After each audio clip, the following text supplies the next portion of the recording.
సంపదలకు అధిపతి అయిన కుబేరుడు తన వైభోగాన్నంతా చూసి మురిసిపోతాడు. ఎలాగైనా తన వైభోగాన్ని దేవతలకు చూపించాలని విందుకు ఆహ్వానించడానికి బయలుదేరుతాడు. ఒక్కొక్కరిని ఆహ్వానిస్తాడు. శివుడిని కూడా ఆహ్వానిద్దామని కైలాసానికి వెళ్లి శివపార్వతులను దర్శించుకొని విందుకి ఆహ్వానిస్తాడు. తన మాటల్లోని గర్వాన్ని గమనించిన శివపార్వతులు, మాకు నీ విందుకు రావాలనే ఉంది, కాని వీలు పడకపోవచ్చు. మా బదులుగా మా కుమారుడు వినాయకుడు వస్తాడని చెప్తారు. దేవతలంతా విందుకి విచ్చేశారు. వారికి తన రాజ్యంలోని సంపదనంతా చూపించి మురిసిపోతున్నాడు కుబేరుడు. ఇంతలో గణేశుడు అలకాపురిలోకి ప్రవేశించాడు.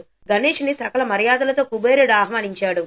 గణేశుడికి తన వైభవాన్ని చూపించడం మొదలుపెట్టాడు. ఇంతలో గణేశుడు నాకు ఆకలిగా ఉందని చెప్తాడు. ఇంతలో విందు మొదలైంది.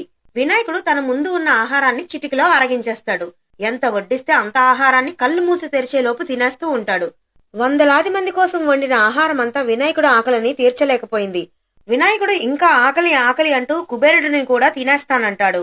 ఇలాగే కొనసాగితే అలకాపురి రాజ్యం మొత్తం ఆజ్యమైపోతుందని అర్థమయ్యి వెంటనే పరుగులెత్తుకుంటూ కైలాసానికి చేరుకుని జరిగినదంతా శివపార్వతులకి వివరించి శరణు వేడుకుంటాడు కుబేరుడు. నాకు బుద్ధి వచ్చింది. ముల్లోకాలకు అధిపతివైన నీ ముందే నా గర్వాన్ని ప్రదర్శించాలనుకున్నాను. దయచేసి నన్ను రక్షించండి అని వేడుకుంటాడు. కుబేరుని మాటలు విన్న శివుడు చిరునవ్వు నవ్వి భక్తి వినయాలతో ఒక గుప్పెడు బియ్యం అర్పించినా అతని ఆకలి తీరుతుందని, దర్పంతో తన కడుపు నింపలేవని చెబుతాడు. అప్పుడు ఒక గుప్పెడు బియ్యాన్ని ఇచ్చి పంపుతాడు. శివుడు ఇచ్చిన బియ్యంతో ఆహారం వండి భక్తితో వినయంతో గణేశుడికి వడ్డిస్తాడు. అప్పుడు అది తిన్న వినాయకుడు ఆకలి తీరిపోతుంది. సంతృప్తి చెందుతాడు. కైలాసానికి వెళ్లిపోతాడు.